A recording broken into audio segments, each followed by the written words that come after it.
দেখেন অবস্থা দেখেন। ওরে বাবা, এ বডিটি দেখিয়ে দিচ্ছিস কেন? এখন কটা বাজে দেখায়? রাত 10টা 15। ঠিক আছে, উনি পুরো গোবর গণেশ হয়ে বসে পড়েছে। ওর মা ওর জন্য ফুলকো ফুলকো রুটি বানাবে। ও তো লুচি টুচি খায় না, ফুলকো ফুলকো রুটি বানাবে। উনি তাই গরম গরম খাবে, ওনার অভ্যাস হয়ে গেছে। মা আমি কেন রান্নাঘরে এসেছি দেখছে দেখো। এবার দিদি তুই কি আগে আগে খেয়ে নিবি আমার খাবারটা?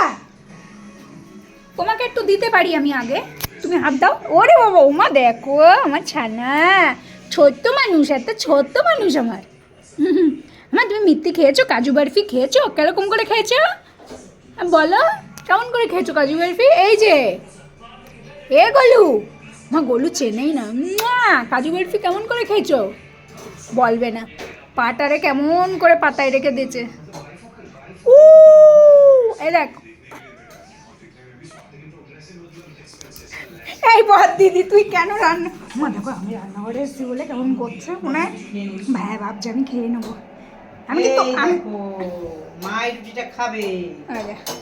রুটি ফুললো মানেই ওনার মা খাবে, আমাদের তো আর গাল নেই। মার জন্য সব কিছু। হ্যাঁ, এই সর সর, রান্নাঘর দিয়ে সর, বেরো বেরো রান্নাঘর দিয়ে সর।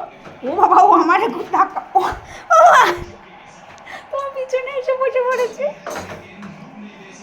এই হনুমানটা আর এই হনুমানটা। চল চল চল, মা বলেছে গরম গরম রান্নাঘরে গরম, রান্নাঘরে একটা এসি লাগিয়ে নে তোরা।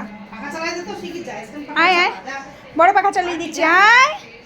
যেই আমি রান্নাঘরে ঢুকলাম ও ভাবছে হয়তো ওর খাবার দাবারগুলো আমি খেয়ে নেব, ওর বিশাল চিন্তা।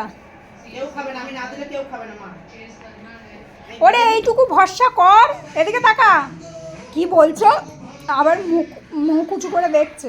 আচ্ছা তোজবাবু রান্নাঘরেই থাক, ঘরে আসবি না, এখানেই শুয়ে খাবেই শুবি, মনে থাকে কেন? আমি গেলাম।